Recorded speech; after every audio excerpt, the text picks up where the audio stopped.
বাঙালিদের একটা আবেগ কাজ করে, এই আবেগ কাজ করে আমরা এমন কিছু কথা বলি যেগুলো কাফের মুশরিকদের সাথে সম্পৃক্ত হয়ে যায়। আমরা আমাদের প্রত্যেকটা আচরণ তাদের থেকে সতর্ক হওয়া তো দূরের কথা, বরং আমরা পদে পদে তাদের আচরণ গ্রহণ করছি, তাদের আখলাক গ্রহণ করছি, তাদের চরিত্র আমাদের মধ্যে চলে এসেছে।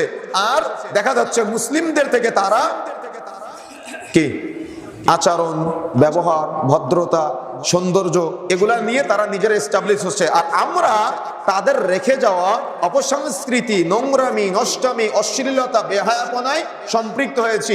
আপনি উন্নত বিশ্বে যান, সেখানে দেখেন আজকে যাদেরকে আমরা তার মানে পৃথিবীর আইডল মনে করি, যাদেরকে আমরা দুনিয়ার আইডল মনে করি, আপনি যে চায়ের দোকানে বসে সিনেমা দেখেন, তাদের কি কখনো দেখেছেন এরকম চায়ের দোকানে বসে সময় নষ্ট করতে? আপনি যেমন সিগারেট খেয়ে টাকা নষ্ট করেন, তাদের কি কখনো এরকম, যারা ওরকম লেভেলের চিন্তা করে চলে, তারা কি কখনো এভাবে অপচয় করে তাদের অর্থ নষ্ট করেছে? আপনি কখনো গবেষণা করেন নাই। আপনি আজকে উন্নত বিশ্ব যাদেরকে ফলো করে নিজের সন্তানকে এমন একটা পোশাক পরাচ্ছেন যে পোশাকের মধ্যে 4-5 জায়গায় ছেঁড়া ফাটা। কোন উন্নত বিশ্বের উন্নত ছেলেরা এরকম নোংরা পোশাক পরে চলতে দেখেছেন কোন সময় আপনি?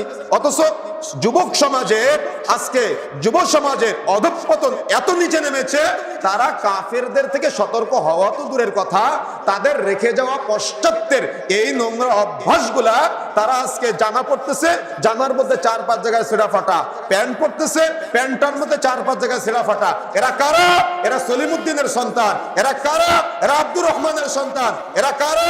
এরা আব্দুল কুদ্দুসের সন্তান। এরা আপনারই সন্তান। আপনার সন্তানের চরিত্র তো খারাপ হলো কেন? কাফেরদের সাথে আপনার সন্তানের চুলের মিল পাওয়া যায় কেন? কথা বুঝেন নাই? আপনার সন্তান এমন চুলের কাটিং দিয়ে ঘুরে বেড়ায়, তাকে মুসলমানের সন্তান মনে হয় না। তাহলে আপনার সন্তান কাফেরদের থেকে দূরে থাকা তো বহু দূরের কথা, আপনার সন্তান আজকে কাফেরদের সাদৃশ্য অবলম্বন করে তার পরিবারকে সাজানোর চেষ্টা করে চলেছে। কিন্তু আজকে আমাদের সমাজের মুসলিম তরুণদের মধ্যে দিনের দাওয়াত না থাকার কারণে আজকে পরিবার ধ্বংস হয়ে যাচ্ছে, সমাজ ধ্বংস হয়ে যাচ্ছে, রাষ্ট্র ধ্বংস হয়ে যাচ্ছে।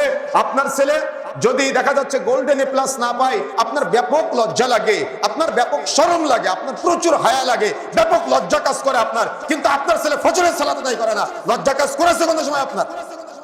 আপনার ছেলে জুমার দিন সবার শেষে মসজিদে যায়, লজ্জা লাগে আপনার? আপনার ছেলেটা মেয়ে নিয়ে ঘুরে বেড়ায়, লজ্জা আছে আপনার যে এটা মুসলমানের ছেলে এই কাজ করতেছে? আপনার ছেলে রাসূলের সুন্নাত কেটে খান খান করে দেয়, আপনার একটু খারাপ লাগে না, একটু কষ্ট লাগে না যে আমার আদরের ছেলেটা রাসূলের সুন্নাত কাটে? আপনার সন্তান কানে হেডফোন লাগিয়ে গান শুনে, আপনার একটু খারাপ লাগে না, একটু লজ্জা লাগে না? তাহলে আপনার লজ্জা কোন পর্যায়ে নেমে গিয়েছে?